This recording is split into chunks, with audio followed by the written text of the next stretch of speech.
Namun pada penderita dengan hipospadia, air seni ini malah keluar ke bawah sehingga dapat membasahi celana.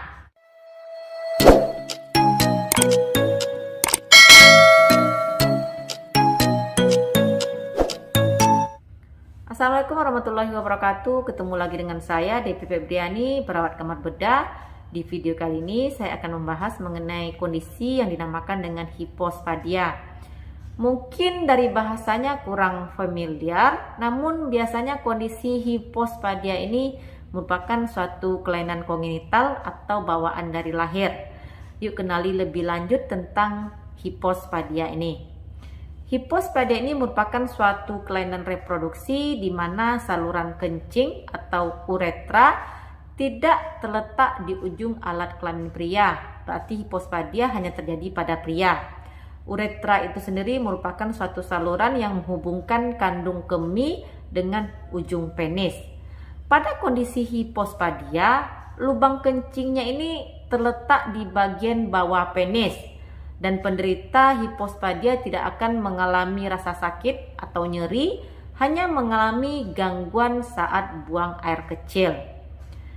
Normalnya pada saat kencing ini air seni akan keluar lurus ke depan, namun pada penderita dengan hipospadia, air seni ini malah keluar ke bawah sehingga dapat membasahi celana.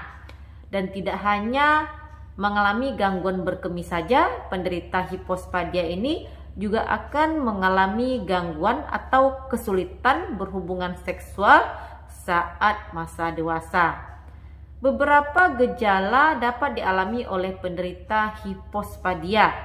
Di antaranya lubang uretra ini dapat terletak di ujung bawah, dapat terletak di bagian tengah, atau dapat terletak di bagian pangkal penis. Kemudian percikan urin saat berkemih tidak normal. Lalu kulup hanya menutupi bagian atas kepala penis dan bentuk penis bisa melengkung ke arah bawah. Hipospadia itu sendiri terjadi karena perkembangan saluran lubang kencing atau uretra dan kulup penis saat di dalam kandungan terjadi gangguan. Penyebab pasti belum diketahui, namun ada beberapa faktor yang diduga dapat meningkatkan risiko seorang anak mengalami kondisi hipospadia ini. Di antaranya adalah jika seorang ibu hamil yang hamil saat berusia di atas 40 tahun dan ibu yang mengalami obesitas ini memiliki risiko lebih tinggi melahirkan bayi dengan hipospadia. Lalu ibu dengan diabetes saat kehamilan, kemudian ibu hamil dengan terapi hormon ini untuk merangsang kehamilan. Lalu ibu hamil yang terpapar asap rokok atau pestisida saat kehamilan. Dan studi terbaru menunjukkan bahwa paparan estrogen dalam rahim yang ditemukan dalam pestisida yang digunakan pada buah-buahan atau sayur-sayuran yang dikonsumsi serta lapisan plastik dapat memiliki aktivitas anti-androgenik. Dan tentu saja hipospadia ini lebih sering terjadi pada laki-laki dengan riwayat keluarga dengan hipospadia. Hipospadia ini bisa terletak pada bagian anterior, yaitu terletak di suatu tempat di dekat kepala penis atau biasa disebut dengan subkoronal, dan bisa terdapat di bagian tengah di sepanjang batang penis atau di bagian posterior di mana pembukaan uretra terletak di tempat pertemuan penis dan juga skrotum. Pada hampir 50% kasus hipospadia ini lokasinya berada di anterior dan 20% di tengah dan selebihnya berada di bagian posterior.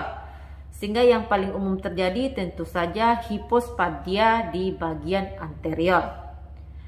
Anak laki-laki dengan hipospadia terkadang memiliki penis yang bengkok. Ini sangat jelas terlihat saat penis ereksi, sehingga mereka mungkin memiliki masalah dengan semburan urin yang tidak normal dan mungkin harus duduk untuk sekedar buang air kecil. Dan pada beberapa anak laki-laki dengan hipospadia, testis belum sepenuhnya turun ke dalam skrotum. Dan tentu saja jika hipospadia tidak segera diobati, ini dapat menimbulkan masalah di kemudian hari seperti kesulitan berhubungan seksual sehingga dapat menyebabkan terjadinya ejakulasi abnormal yang tentunya akan mengakibatkan terjadinya gangguan pada kesuburan. Dan dalam beberapa kasus ini akan mengalami ketidakmampuan penetrasi selama hubungan seksual atau mungkin mengalami kesulitan buang air kecil sambil berdiri.